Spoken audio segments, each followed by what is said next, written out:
A ticking clock, a high-ranking target, and the fight of the century. Welcome to Into the Vortex.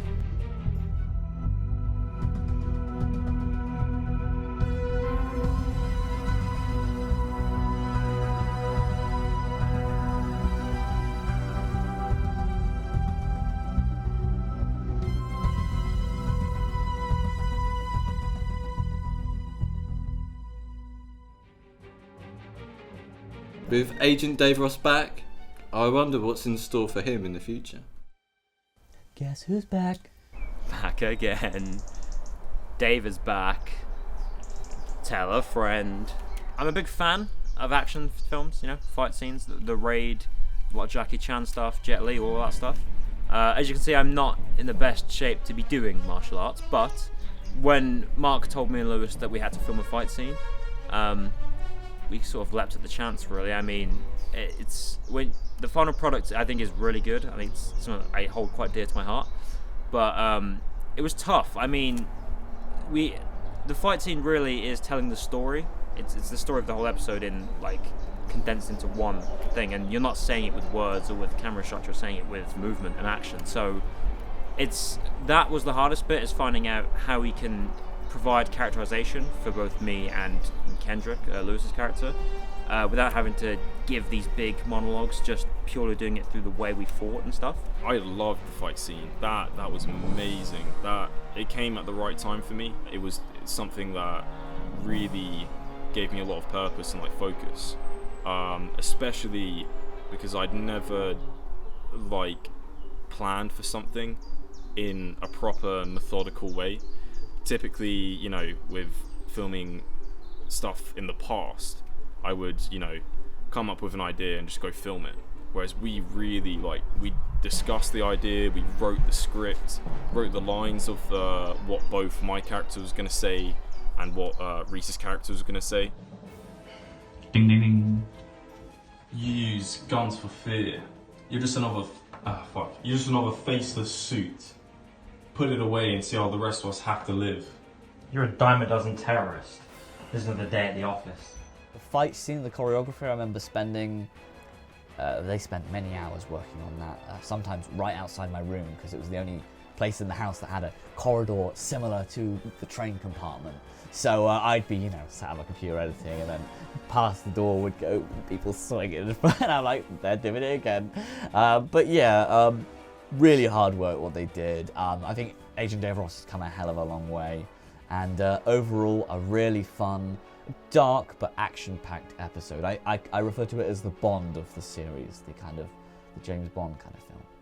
It took us a month to rehearse, and I think in the end it came out really well. We started off just rehearsing in shorts and a t-shirt, because it was really hot, just in our corridor, and then sort of proceeded to dress rehearsals, where we're half in costume. So yeah, I think it was definitely one of the funnest experiences, and I think one that not many Doctor Who fan films really have.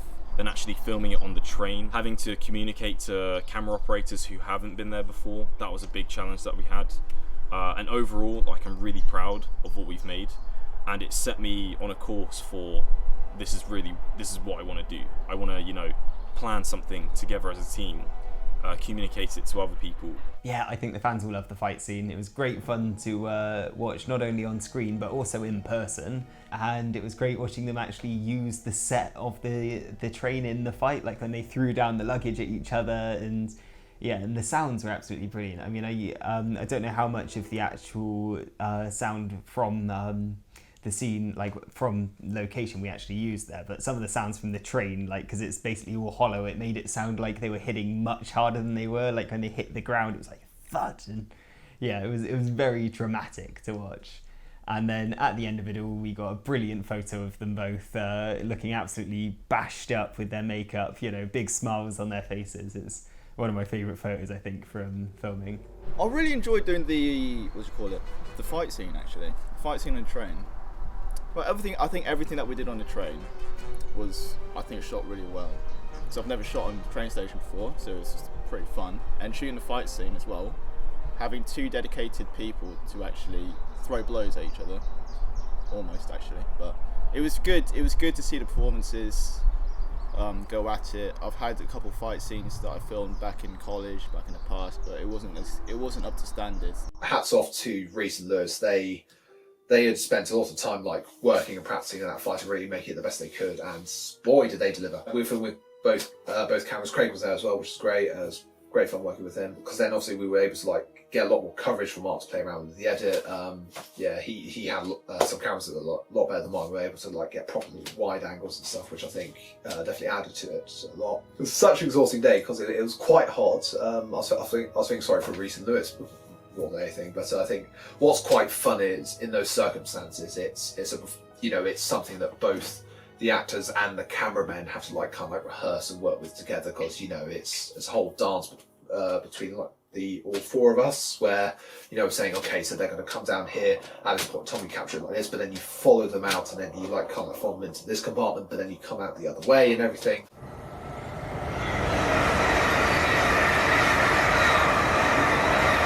The makeup was way better than it's been before, because I think we had Harry, didn't we, doing the makeup after the fight, and I think I did some of the makeup at one point based on a photo of myself from when Harry did it, and I basically just had all the same tools as her because she gave them to me, and I tried my best, but of course I am a bloke, so it can only be so good. But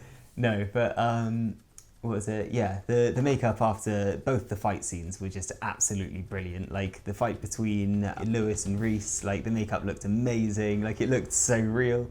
And the makeup on me as well. It was quite funny because I actually left that makeup on when we went to Tesco after, and I was getting some funny looks, mind you, because it looked very real. Like it was quite shiny in places, and it was quite funny. I was like, move out my way. Let me look at the meal deals. Are you going to ID me for this, Red Bull? No, you're not. I've just been in a fight. So when it came to casting for this episode, we had Agent Dave Ross return, of course, which originally in episode 3 and episode 5 they were going to be two different agents, but we merged them. Reese, I remember when we were recording a podcast for a university project in year 1, and he brought up a lot of people like Lewis and Craig had been involved in the channel, but he hadn't, and he felt a bit left out, a bit jealous. So that hit me hard. That hit me. I was like, oh dear, oh no. I was like, okay, I'll add him. So got him involved with sound, and then he expressed an interest in helping out with a bit of acting. So I gave him the role of Dave Ross. Not a huge role across the whole series, but a fun one nonetheless. With casting, obviously, we got Lewis. We got Craig playing the boss man, and Lewis playing Kendrick, who is never I think actually he must be credited as Kendrick. The first filming day was it more than a year. We shot in a TARDIS, and I remember the shoot being like 8 or so hours long. And I'm not gonna lie, that was my first time filming in about a year and a half and all that. So it was good. It was a good experience, but it was a lot of pages and it's quite draining. As to meeting the crew, well, just kind of bumped into each other, I guess. Like, I didn't really know. Didn't really know Lewis. Don't know who Reese is. And who's Mark? We all met in uni. Mark and Lewis are in the same classes as me back in first year, and that's how we just kind of met. And we just have a blossoming relationship with one another, and we just started filming stuff together. The dog's whole relationship with Dave Ross is quite interesting because, at the start he quite likes him because he notices he's very quick, very to the point, like very efficient, which the Doctor likes. He doesn't like it when people just sort of waffle on, don't get to the point. But then at the end, when Dave Ross winds up actually helping the Doctor sort of lose his faith in humanity a little bit, I think the Doctor resents him a little bit at first and sort of, thinks that he was a bit sort of naive and like had that whole human immaturity thing going. Like the Doctor sort of saw him as a typical example of, how humans are just quick to blow and, But I think in the end, when Dave offers a job to Ethan, I think it's sort of, as the Doctor sort of shows that he's willing to let one of his best friends of all time go and work with UNIT with this guy, rather than saying, watch out for this guy. He actually says to Dave, look after Brandon. So I think he sort of accepts in the end that Dave Ross wasn't just being a violent human, but did what he sort of had to. So I think in the end the Doctor does sort of forgive him, even if he doesn't sort of say it to his face. Are the Black Jacket Gang as bad as they're made out to be? It was interesting actually because I'm not an actor myself, mate. I like working behind the scenes. I don't necessarily like being in front of the camera, depending on what it is. But I thought it's like, you know what, it'd just be a bit of fun. And it is an episode that was it Lewis, Reese, and I wrote. So it's just, you know, it's good. It's a good thing to be a part of. Obviously, I'm a dedicated man. I had to shave my head for it. So I had to get that full evil look. Somewhat of an overwhelming role to fill because I'm so used to being behind camera. And I remember on the first filming day of me being an actor, I was just so conscious of the camera staring at me.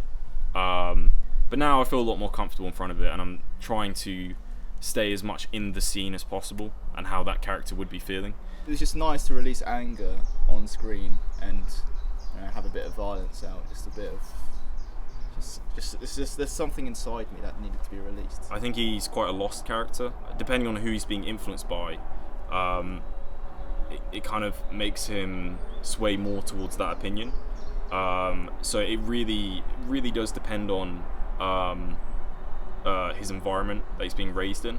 With Lewis, it was definitely, it was quite fun in the TARDIS, because of course that was the scene where you wrestle with Lewis for the gun in my TARDIS, and it's quite dramatic, but you confront me and point the gun, clever boy, like, you know, the classic line. It's definitely good fun, good laugh filming with you guys, and I thoroughly enjoyed it. And I found it hard not to crack up the first time you just go clever boy to the Doctor, because it was like, it just caught me off guard the first time, especially to call this guy, you know, who's like potentially hundreds or in some canons even thousands of years old, just call him a clever boy. I like to think of him as if he hadn't met Craig and met the Doctor, he could have been like one of the Doctor's companions.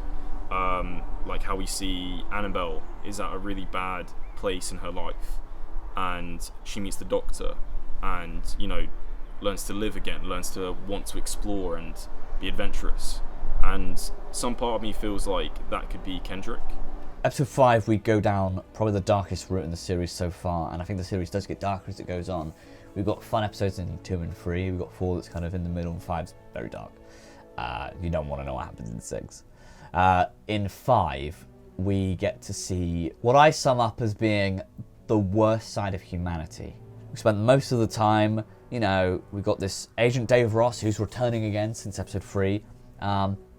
We've got to find these aliens. These aliens are trying to take out the chief of police. We have to stop them. You know, what are their plans? What's their motive? Are they trying to, you know, are they a Slevene and they're going to assassinate her and then take over her body? And then at the end of the episode, we find out they're just humans at their worst. They are attackers. They're terrorists. You know, it's.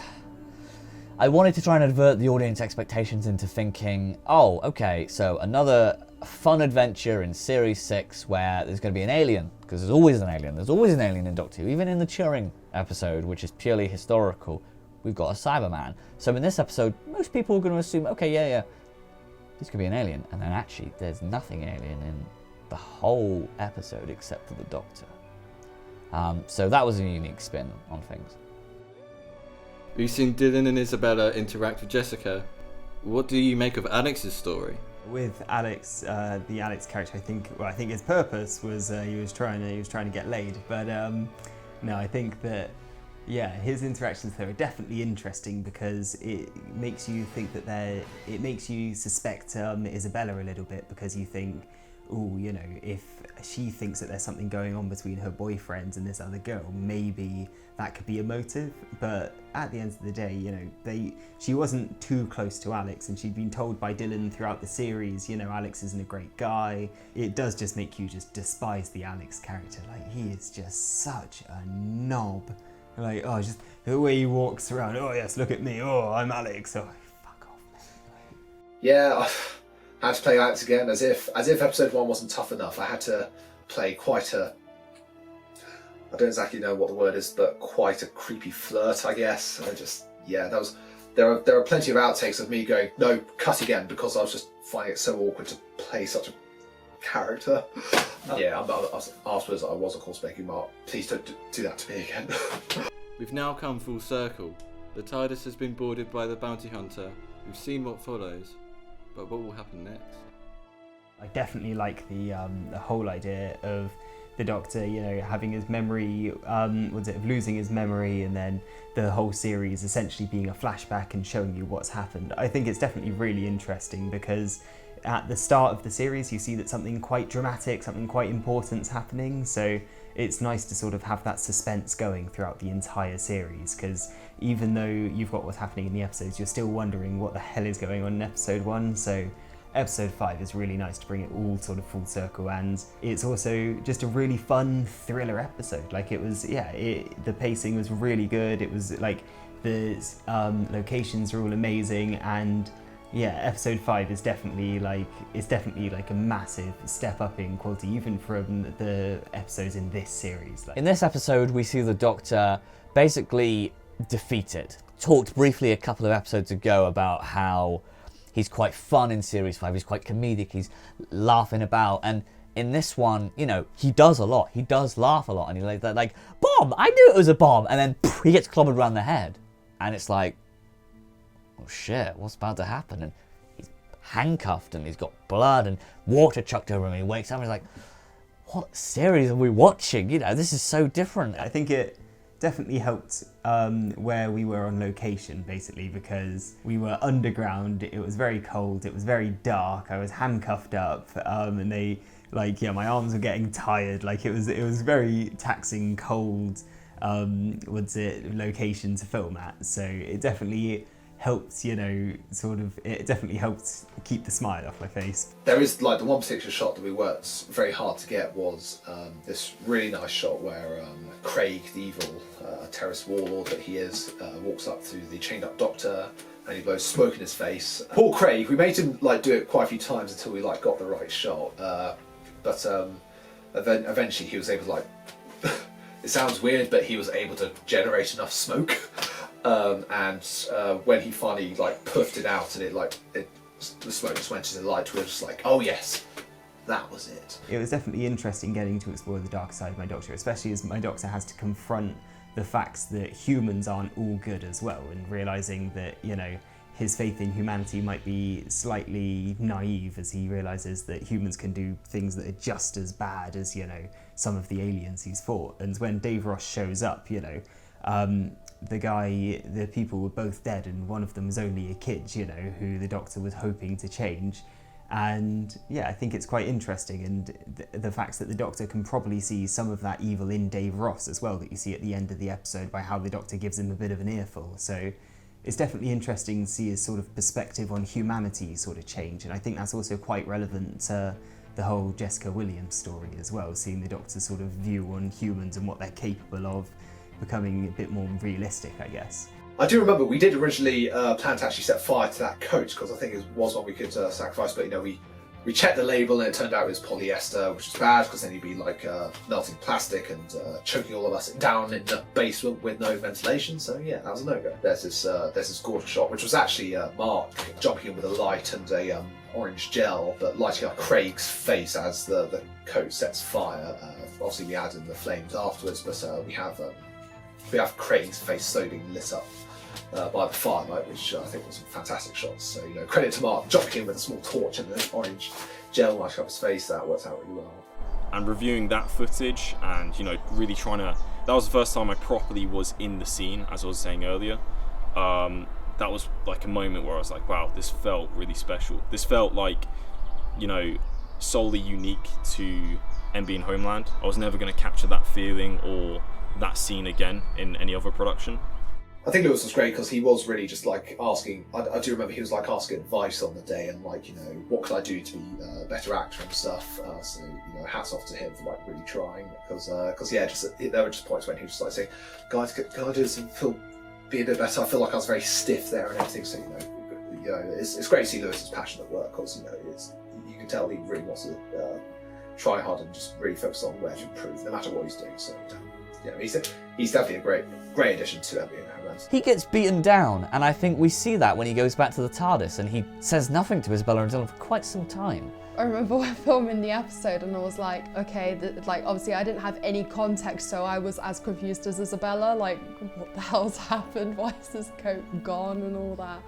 Yeah, no, you can see this like how much he's really grown to care for these characters. He spends a hell of a lot of time saving humans, but, you know, what have they done for him? And, you know, are they worth saving sometimes?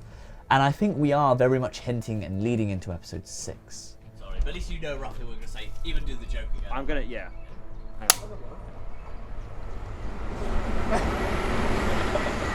back and forth. It's the same one. Hello, MB and Homeland fans. Now, we've talked about sound equipment and we've talked about costumes. Now let's talk about cameras. There's 3 important things that I think you should look up when it comes to learning about how to use a camera. The first really good place to start is the exposure triangle, learning how to properly expose your image. The second one is a camera's histogram. It's a feature on the camera, and it's a graph that will teach you how to properly expose the image from your shadows, midtones, and highlights. The third thing, which is important, is learn different compositions. There's many different ways to set up a scene with actors. The composition is portrayed through the actor's performance or through different camera shots. YouTube's definitely a good place for all of these things. Now, let's move on to Tom Ford. Okay, for those of you that don't know much about cinematography, I think when it comes to cameras, the main things you're interested in is, you know, what lens you're using, obviously. If you guys don't know what your lenses are, you've got basically the smaller the number of the millimeter part, the wider the angle is. So right now we're on 27 on this camera, so you know it's a fairly wide angle. The thing you've got to be aware of when you're going for longer lenses, so when you're going from like 27 to 80 millimeters, is you're going to be squashing your image a lot more, if that makes sense. So like, you know, we're wide angle now, so like if I put my finger there, look, so you know it's very dynamic. You've got like, you're very aware of the space in between. You've got a lot of 3D going on with the hands and everything, so you know the tip of the finger is really big, but then like the hand is a bit more smaller. But if you zoom in a bit, so there we're about, that's 100 and, sorry I might be out of focus, but we're at about 113 here. So there you see the hand, for example, is a lot more squashed now, so you know the finger is roughly, you know, the same proportion here. You're getting a lot more flat image, if that makes sense. So you know here, you know, my face and hands like sort of like together. We're now on a much longer lens, if that makes sense. So you know, you're not, camera stayed in the same position, but you know, we're now it's a lot tighter on my face, etc. You know, poor guys, you know, had my face blown up. Exposure is another thing. So like here, this is horrible. You can't see anything. It's all blown out white. So that's your ISO. You know, that's something you've always got to think about when doing cameras, but then also it's the amount of noises. No, I'm being too nerdy here, Mark. I'm going to shut up about this now. Composition as well. A good thing to look out for is your foreground, your background, and your middle ground. So, you know, you might put like a small object into your frame slightly. If you had something like that there, just like peeking in there, you've got something to represent the foreground, and then you've got a lot more awareness of space and stuff, whereas you know if you didn't have that here, you've just got like just this is perfectly ordinary. It doesn't look, you don't have much depth of field, etc. Whereas you know if you've got something like in the way there, then you're like, you know, you can have a character peeking around behind something in the foreground. Well, my unique selling point is that I've got a gimbal, so it allows me to get smooth footage, and it also replaces tripod for me, so I can have a bit more mobility and all that. So I think from what I've seen from the previous seasons, this season is going to look better than everything else before, much better, and I think it's due to my gimbal.